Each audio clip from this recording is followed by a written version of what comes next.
There are two main benefits of hiring and creating an offshore team. The first is that when looking to fill technical positions, finding skilled talent offshore is easier than in the United States. Additionally, it's usually a lot cheaper to hire offshore talent. There are also hurdles when creating an offshore team, including a ramp-up period to get your team off the ground and running efficiently, as well as the process of navigating local laws, taxes, licenses, and more in the country where your team is located. Ways to avoid these hurdles or make them easier include working with a vendor that's experienced in setting up offshore teams, as they can help target locations for setting up the team, finding a specific office space, and handling the local regulations and processes.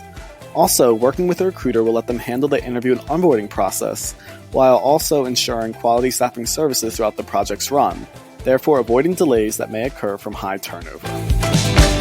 Communication is key. Prioritize relationship building and creating a welcoming atmosphere for the offshore team. It's also a good idea to implement more calls or weekly check-ins over video chat to build partnerships, further brainstorm, and avoid possible roadblocks. Also, keep in mind the importance of selecting an offshore team member as the manager or leader to help navigate daily operations.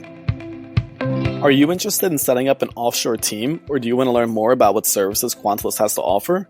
Email us today at info@quantalyst.com or visit us at www.quantalyst.com for more information. Be sure to follow us on Twitter, LinkedIn, and YouTube to stay up to date on all our latest adventures, services, and tech updates.